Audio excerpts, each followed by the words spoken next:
Bab 290, Ruang Cermin. Diupload oleh Baca Suara. Jangan lupa like dan subscribe, agar kami makin semangat upload lebih banyak. Pikiranku berputar-putar dalam kebingungan saat aku melangkah melalui portal dan menuju zona berikutnya. Sesosok menerjang dari kiri saya dan saya menyentakkan tangan ke atas untuk menangkis pukulan itu, tetapi tidak ada yang terjadi. Gerakan dari sudut mataku membuatku berbelok tajam, mengharapkan serangan mengapit, tapi tidak ada serangan yang datang dari arah itu juga. Melompati bayangan sekarang, Putri. Regis terkekeh dalam pikiranku. Lihat. Siapa mereka? Di sekeliling, orang-orang kembali menatapku melalui jendela persegi panjang, masing-masing memasang ekspresi sedih, wajah mereka basah oleh air mata, diliputi amarah, atau berubah menjadi jeritan tak bersuara. Beberapa duduk diam, meskipun sebagian besar berada di tengah-tengah serangan manik, menggerakkan tangan dengan liar, memukul dan mencakar diri sendiri atau tanah, seperti bangsal di rumah sakit jiwa. Sebelum saya bisa menyelidiki lebih lanjut, Kalon dan Ezra tersandung ke saya, riah di antara mereka. Apa-apaan? Ezra berkata, menyentak mundur dariku dan dari sosok di dalam jendela. Di tengah ruangan ada air mancur persegi, 6 kaki ke samping dan dikelilingi oleh bangku-bangku. Di sana, kataku sambil menunjuk ke sebuah bangku. Taruh dia di sana. Kakak beradik itu menggendong teman keluarga mereka ke seberang ruangan, aliran darahnya mengalir dari puing-puing kakinya yang terpotong, berceceran di lantai marmer. Ada datang berikutnya, langkahnya terhenti, matanya berkaca-kaca. Apakah ini tempat perlindungan? Dia menatap salah satu sosok di dekatnya, alisnya berkerut kebingungan. Dia benar-benar mencondongkan tubuh ke arahnya dan menyipitkan mata untuk mencoba dan fokus padanya, seolah-olah dia tidak terlalu mempercayai matanya sendiri. Sosok itu, seorang pria sangat gemuk yang hanya mengenakan celana linen, sepasang sepatu bot baja, dan sarung tangan berduri, tidak melihat ke belakang, tetapi berlutut dengan 4 kaki, menancapkan satu sarung tangan besar ke tanah lagi dan lagi dan lagi dan lagi. Haedric, yang terakhir masuk, meletakkan tangan dengan lembut di bahunya dan membimbingnya melewatiku, menuju air mancur di tengah ruangan. Tidak, ini bukan ruang perlindungan, katanya, suaranya rendah dan tidak menyenangkan. Kalon membungkus rintisan riah dengan perban dari cincin dimensinya sementara Ezra melihat ke atas, dengan gelisah tak berdaya dengan tombaknya. Dia membentak saat Haedric berbicara. Apa maksudmu ini bukan ruang perlindungan? Itu, dia melihat sekeliling dan tersentak lagi, seolah-olah melihat ruangan untuk pertama kalinya, harus. Petik 2. Haedric membimbing Ada ke bangku dan mendorongnya untuk duduk sebelum kembali ke Ezra. Jelas tidak, dan setelah zona pertama itu kamu pasti bodoh karena mengira kita akan berakhir di mana saja yang diharapkan sebagai ruang perlindungan. Ezra memelototi Haedric dengan marah, tapi veteran berambut berlumut itu tampak sama sekali tidak peduli. Mereka saling berpandangan lama sebelum Ezra mendengus dan berpaling, kali ini menatap adiknya. Saya mengalihkan perhatian saya kembali ke kamar. Luasnya hanya sekitar 15 kaki dan tingginya 8 kaki, membuatnya terasa sangat rendah dan sesak setelah besarnya zona terakhir. Meskipun area di dekat air mancur diterangi cahaya terang oleh bola cahaya yang menggantung di atas air yang mengalir, ruangan itu memudar menjadi bayangan di luar tepi cahaya, sehingga sulit untuk mengetahui berapa lama ruangan itu. Cahaya yang memantulkan banyak jendela yang menunjukkan kepada kami sosok-sosok yang disiksa membuat ruangan itu terasa seperti membentang selamanya. Bukan jendela, pikir Regis, cermin. Lihat. Regis benar. Saat saya mendekati cermin terdekat, saya bisa melihat ruangan yang terpantul di dalamnya, meskipun, tentu saja, pria di cermin itu bukanlah saya, dia juga tidak ada di luar pantulan itu. Dia adalah pria yang lebih tua dengan janggut abu-abu tebal. Dia duduk bersila, menatap tanpa berkedip ke arahku, bibirnya bergerak tanpa henti. Aku mencondongkan tubuh ke depan, memiringkan kepalaku sehingga telingaku hampir menempel pada cermin, dan aku menyadari bahwa aku bisa mendengar bisikan samar sebuah suara, meskipun aku tidak bisa mendengar kata-katanya. Baiklah, kata Kalon, menarik perhatianku kembali ke yang lain, Ria sedang tidur. Dia kehilangan banyak darah, tapi tapal yang kau berikan padanya menyelamatkan nyawanya, Ada. Jika kita bisa keluar dari sini dengan cukup cepat, dia akan baik-baik saja. Petik 2. Kalon melangkah ke cermin dekat air mancur. Pria di dalamnya mengenakan helm dengan tanduk hitam oniks tajam seperti pedang, memberinya penampilan fritra. Dia berdiri dengan tangan disilangkan dan seringai angku dioleskan di wajahnya. Berdasarkan armornya, kulit hitam dan pelat baja hitam dengan rune jet bertatahkan, dia adalah seorang ascender, dan kaya raya. Mereka semua naik daun, kata Haedric, seolah membaca pikiranku. Lihat desain dan bahan pakaian dan armor mereka, kata Kalon. Terutama tanduknya, tidak disukai memakai helm bertanduk selama beberapa dekade. Mereka telah terperangkap di sini cukup lama, bukan? Petik 2. Tidak ada yang menjawab, meskipun rasa dingin kolektif melanda kelompok karena kami semua dianggap terjebak di ruangan ini untuk selama-lamanya. Mengapa atas nama Fritra kita ada di sini? Ezra berkata, bergerak untuk berdiri di dekat Kalon. Ini adalah pendahuluan. Ini seharusnya sudah berakhir. Pemuda berbahu lebar menoleh ke arahku. Aku tidak tahu bagaimana caranya, tapi ini salahmu, bukan? Petik 2. Cukup, kata Kalon pelan. Kenapa kita di sini? Itu hanya ujian lain. Ini adalah zona teka-teki. Kami harus mulai mencari petunjuk yang akan membantu kami menyelesaikan ruangan dan melanjutkan. Petik 2. Ekspresi putus asa Ada menghilang saat dia bangkit, memaksa kami untuk tersenyum. Betul sekali. Kita bisa melakukan ini. Karena, Ada melirik Riyah yang tertidur, perbannya sudah terlihat dengan darah. Untuk Riyah. Keberanian Ascender yang pertama kali tampaknya memadamkan kepala Ezra yang panas, dan dia memeluk adiknya, meringis saat dia melakukannya. Bagaimana denganmu? Saya bertanya kepadanya, seberapa parah kamu terluka? Bukan apa-apa, katanya, dagunya terangkat, tatapannya angkuh. Saya akan baik-baik saja. Sambil menggelengkan kepala, saya berbalik dan mulai memeriksa cermin, satu persatu, untuk mendapatkan petunjuk atau petunjuk tentang bagaimana melanjutkannya. Kalon melangkah di sampingku. Itu adalah mantra mengesankan yang kamu gunakan untuk berteleportasi di sana. Terima kasih, kataku singkat. Saya akui, saya bukan siswa terbaik di akademi, Kalon melanjutkan, dan saya sangat buruk dalam rune kuno, saya tidak pernah benar-benar mengerti maksudnya, Anda tahu. Saya selalu tahu bahwa saya akan menjadi seorang Ascender, dan para Ascenders tidak akan bertarung satu sama lain. Petik 2. Aku menoleh ke Kalon, menatap matanya. Apa yang Anda maksudkan? Dia mengangkat tangannya dan tersenyum hangat, tapi aku bisa melihat ketegangan dari cara dia menahan diri dan senyumnya tidak cukup sampai ke matanya. Cuma bercakap-cakap, Gray, dan memikirkan mantra itu. Saya belum pernah melihat yang seperti ini. Kami mempelajari semua jenis rune di akademi, membuatnya lebih sulit untuk meningkatkan prestise, kurasa. Aku penasaran, dia berhenti, menatap ke atas ke arah saudara laki-laki dan perempuannya, jika aku bisa melihat. Apa yang kamu miliki? Sebuah lambang. Sepertinya terlalu kuat untuk sebuah lambang. Ketika saya tidak segera menjawab, Kalon menyeringai terkejut. Itu bukan tanda kebesaran, kan? Apakah itu sebabnya rune Anda tidak ditampilkan? Kamu siapa? Dengar, kataku, akan ada banyak waktu untuk cerita perang saat kita keluar dari sini, oke. Untuk saat ini, mari kita cari tahu ruang teka-teki ini. Petik 2. Kalon menggelengkan kepalanya dan menepuk pundakku. Aku akan mencari tahu tentangmu, Gray. Dia berbalik untuk berjalan ke aula, mengikuti saudara-saudaranya, lalu berhenti. Oh, dan maaf tentang Ezra. Jangan pedulikan dia, dia hanya melindungi para gadis. Petik 2. Dan orang tolol, kata Regis dalam pikiranku. Saya tersenyum dan kembali ke cermin, memusatkan perhatian lagi pada tugas yang ada. Tebak di sini, Regis bertanya setelah kami melihat lebih dari selusin refleksi. Apa yang kita cari, Arthur? Jika semua orang di sini adalah seorang Ascender, maka mereka mungkin telah terjebak entah bagaimana caranya. Mungkin dengan menyentuh cermin. Oke, jadi jangan sentuh cerminnya, periksa. Tapi bagaimana kita keluar dari sini? Petik 1. Aku berhenti ketika salah satu sosok yang kami lewati melambai liar dengan kedua tangan, berusaha menarik perhatianku dengan jelas. Dia adalah seorang pria berjanggut yang juga memiliki helm bertanduk dengan rambut coklat bergelombang yang mengalir melewati dagunya. Matanya sangat cekung dan dikelilingi bayang-bayang, tapi dia menjadi bersemangat ketika aku berhenti. Konten bersponsor. Mereka bisa melihat kita, pikirku, kesadaran membanjiri diriku. Petapa yang terjebak itu menekankan tangannya ke bagian dalam cermin, memberi isyarat agar saya melakukan hal yang sama. Ketika saya tidak segera menanggapi, dia menyeringai dan mengangguk, lalu memberi isyarat lagi dengan lebih mendesak. Itu jebakan, kamu tahu itu. Bagaimana jika Anda tersedot setelah menyentuh cermin itu? Bagaimana jika dia lepas dan mencoba membunuh orang lain? Petik 1. Bisakah kamu mendengarku? Aku bertanya dengan suara keras, menunjuk ke cermin. Pria itu menggelengkan kepalanya dan memberi isyarat lagi pada tangannya yang menekan bagian dalam panel. Aku menggelengkan kepalaku kembali. Wajah pria itu jatuh, dan ketika dia melihat ke atas, ada kebencian yang begitu murni dan jahat di matanya sehingga aku mundur selangkah dari cermin. Dia mulai berteriak, bahkan sampai melepas helmnya dan menggunakannya sebagai beliung untuk mencoba dan menerobos keluar. Sis, seseorang terbangun di sisi cermin yang salah, kata Regis, menertawakan leluconnya sendiri. Mengabaikan Regis, saya pindah dari pendaki yang marah. Setelah beberapa menit tanpa hasil memeriksa cermin, sekarang sadar bahwa penduduk sedang mengawasiku sedekat aku, Ada memanggil. Ini aku, Ada berkata, suaranya terdengar di aula, yang nampaknya jauh lebih lama dari yang pertama kali muncul. Ada berdiri di depan cermin mungkin 20 kaki jauhnya, dan dari tempat saya berdiri saya hanya bisa melihat sosok di dalamnya. Cermin Ada melambai dan tersenyum hangat, isyarat dari Ada yang asli segera dibalas.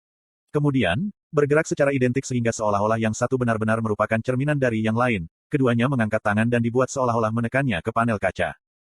Ada, teriakku, berhenti. Jangan menyentuh, tangan kanan Ada menekan cermin, begitu pula pantulannya, dan energi ungu, esensi eterik, naik seperti uap dari kulit Ada, lalu bergerak seperti kabut yang tertiup angin di sepanjang tubuhnya hingga terserap ke dalam cermin. Slot iklan. Kamu bisa pasang iklanmu di sini. Menggunakan Godstep, saya berada di sisinya dalam sekejap, tetapi bahkan itu sudah terlambat. Tubuhnya merosot ke dalam pelukanku, dan dengan ngeri aku menyaksikan energi ungu kehitaman dari cermin mengalir ke seluruh tubuhnya dan terserap ke dalam kulitnya.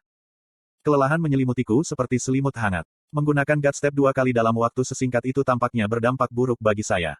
Saya harus tumbuh lebih kuat sebelum saya dapat menggunakan Aether sedemikian rupa secara lebih konsisten.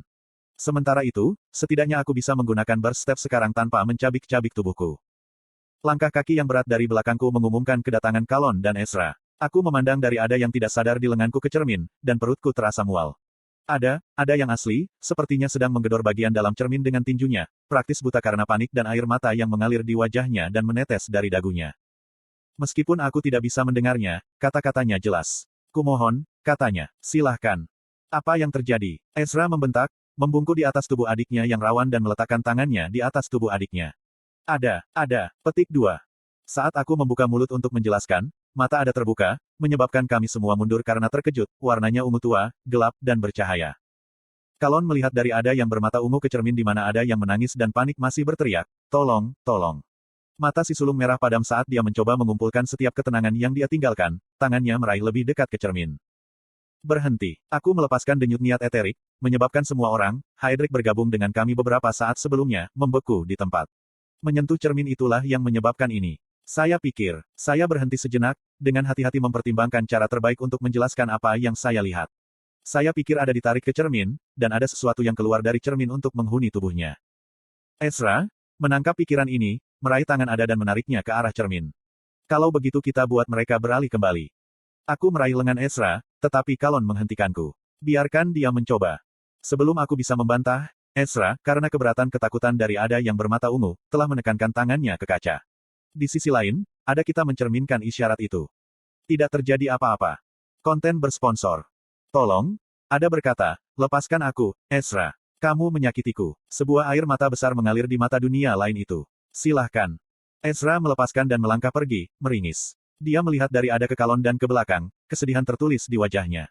Di cermin, bayangan ada telah jatuh berlutut, tangan menutupi wajahnya, seluruh tubuhnya diliputi isak tangis. Bagaimana kita tahu, kata Kalon, berbicara dengan sengaja saat air mata berlinang di matanya, bahwa ada di cermin adalah ada yang asli. Bagaimana jika itu semacam tipuan, atau jebakan? Petik 2. Mata ungu yang bersinar tidak memberikannya begitu saja. Tanyaku, tidak bisa menghilangkan gangguan dari suaraku. Kalon tidak menanggapi, tetapi Ezra melangkah ke arahku dengan agresif, tinjunya mengepal dan matanya penuh api gelap. Aku memutar kepalaku dan bertemu dengan tatapannya, niat yang hampir teraba keluar dari diriku. Jangan lakukan apapun yang akan membuatmu menyesal, nak.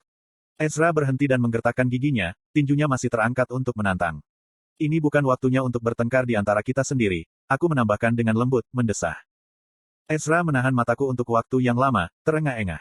Kemudian dia tiba-tiba berbalik dan menekankan tangannya ke kaca penjara cermin ada.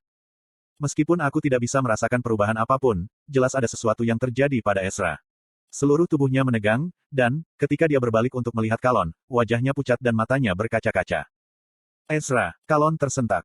Aku bisa mendengarnya, kata Ezra, suaranya tercekat karena emosi. Saat aku menyentuh cermin, aku bisa mendengar ada. Dia terdengar sangat ketakutan. Petik 2.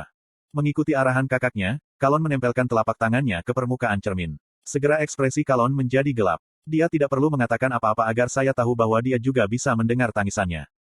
Ingin memberikan privasi kepada saudara-saudara saat mereka berbagi penderitaan saudara perempuan mereka, saya menoleh ke Haedric, tetapi dia tidak terlihat dimanapun.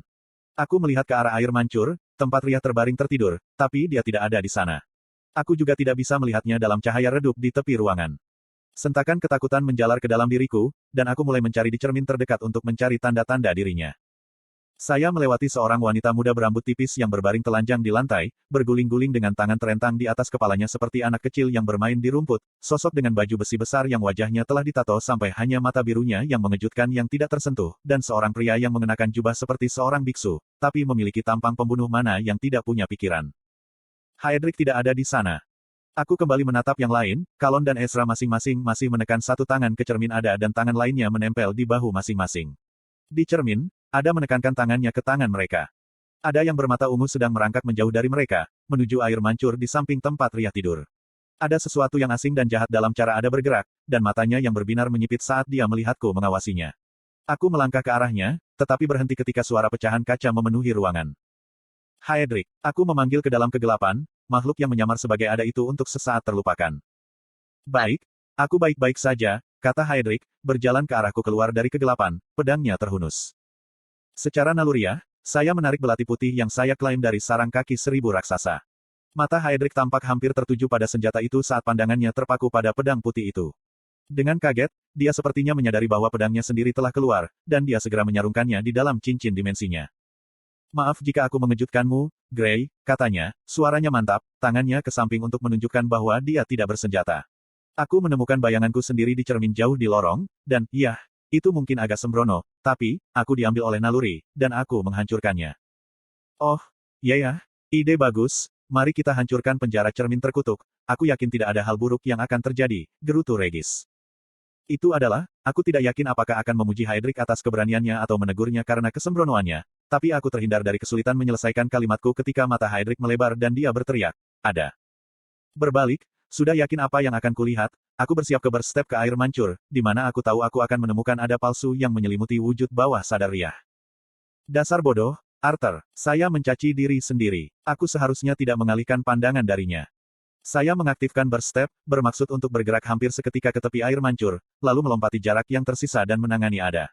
Sayangnya, Kalon juga bergerak, melesat ke arah ada dan langsung menuju ke jalanku. Aku memukul saudara tertua Granbel bahu ke bahu, menyebabkan dia terjungkal di udara.